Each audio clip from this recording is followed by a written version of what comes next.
Sabi nila, ang taong handa at masino ay ang mga taong nagiging successful. And speaking of success, success doesn't happen by accident. It is a result of good planning, skill building, and of course, God's favor.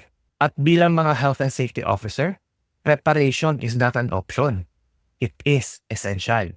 Gusto mo ba maging health and safety officer? Pero hindi ka makalusot-lusot sa interview? Baka naman kulang ka lang sa tamang paghahanda.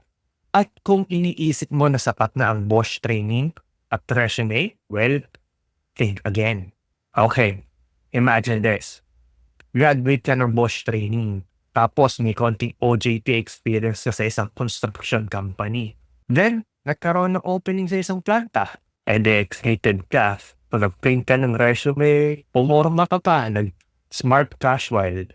Kaso, pagdating ng interview, napako pa lang sa tinanong na, what is hazard? Yari. Nga. Lagot. Alam nyo guys, maniwala kayo sa hindi. Basta mga nakakausap ng mga HR, yung mga hiring personnel, very common daw to sa Philippine settings. Kaya ngayon sa video ito, ang pag-uusapan natin ay ang step-by-step procedure sa paghahanda sa iyong job application bilang isang health and safety officer. Hi! Ako nga pala si AC at isa akong health and safety officer na nakabase dito sa Pilipinas. Kung bago ka pa lamang sa channel ko, well, ang channel ito ay para sa mga bago, veterano, at interesado sa mundo ng health and safety. Ang channel na ito ay naglalayo na magpakalat ng impormasyon at kalaman sa mundong ito. Kaya kung interested ka, samahan mo akong explore ang mundo ng health and safety. Let's go!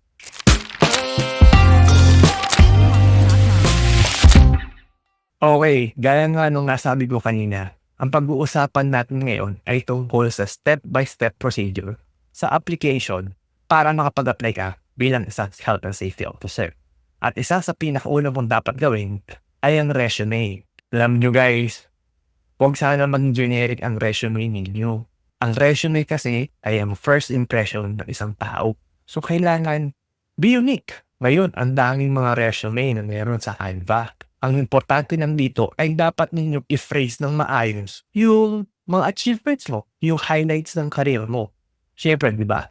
Kung ikaw, isang tipong lalaki, siyempre, ang una mong titingnan, yung highlights ng isang babae, di ba? Kung ano ba yung maganda sa kanya. So, dapat, sa resume, ganun din. I-highlight mo yung mga trainings mo. Kung may Bosch training ka, kung may COSH training ka, kung may loss control management, work environment measurement, BLS training, ang daming training ng mga health and safety officer ngayon.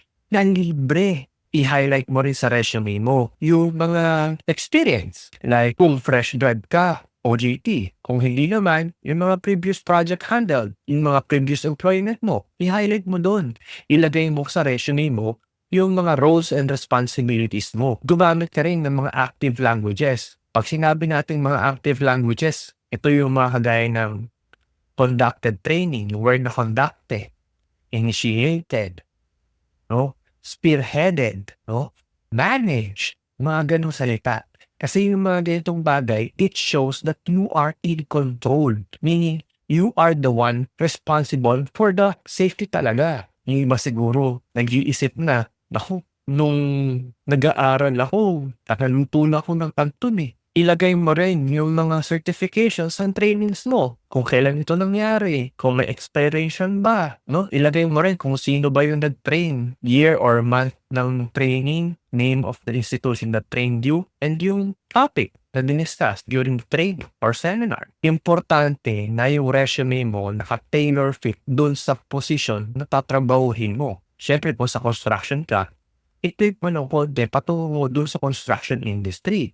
O sa manufacturing naman, ganoon din. Di ba? May sense ba? At ito guys, isa sa pang-tip, mag-conduct kayo ng research sa mga kumpanya na papasukin nyo para may idea kayo kung ano ba yung papasukin ninyo. Hindi yung, okay lang yan. Ang iisipin ko muna ay ma-hire kasi madali naman mag-research.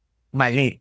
Kailangan mo rin mag-conduct ng research sa kumpanya na papasukan nyo. Kasi pag nakapag-research ka, sample natin kung manufacturing yan, tapos meron silang mga equipment doon like mga confined space, mga tangke, mga toxic gases, o meron mga flammable materials sa lugar. At least may idea ka on how you can tweak your resume to tailor fit that company.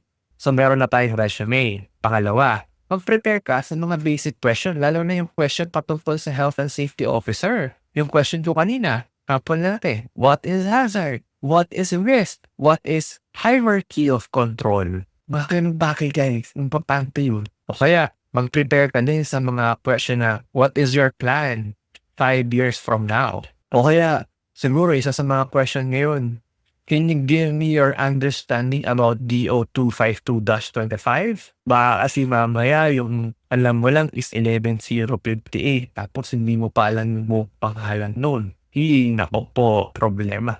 Okay, guys, eto, pro tip. Don't just memorize the name. When answering question, gawin mo siya as narrative as possible. Sample natin, ganito. Nung nag-OJT pa lang po ako, naka-encounter po kami ng problema sa machine guarding. Napansin po namin na yung isang makina, may expose po na moving parts at madalas po itong nadadaanan ng tao. Kaya ang ginawa po namin ay nagkaroon po kami ng spot audit. Sa pag-spot audit po na yun, nakita po namin yung hazard at nagkaroon po kami ng meeting, pag-uusap kasama ang management para po ma-explain po namin kung ano ba yung hazard na meron doon sa makina na yun at kung paano ba maiiwasan yung accident.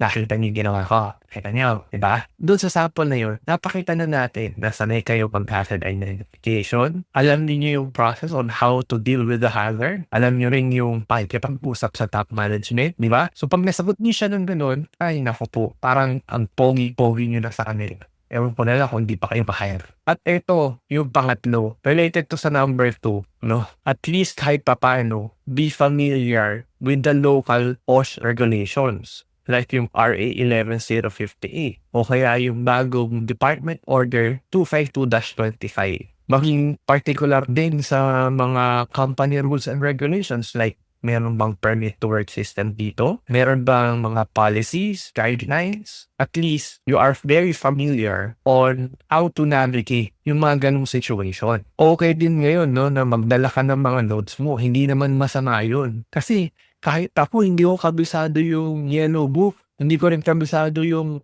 mga department orders or yung public acts. Kailangan ko pa rin tumingin at mag-research. Kaya minsan tinatanong din pag interview, ano ba yung requirements pag buo ng safety committee? Wala namang problema kung titingin ka sa notes mo o titingin ka sa online. As long as you phrase it properly. Maliwanag. At ang pang-apat, pang-physical naman, dress appropriately. Huwag yung magsushorts ka, magchichinelas ka. Kung okay lang o kung kaya mo, pumunta ka ahead of time doon sa kumpanya na papasukan mo. Magtanong pa sa guard, ano po ba yung kailangan ditong suotin? Or minsan din naman, pag nag-apply ka online, sinasabi na rin naman o kailangan naka-smart casual ka, naka-safety shoes o naka-sapatos na itim or closed shoes.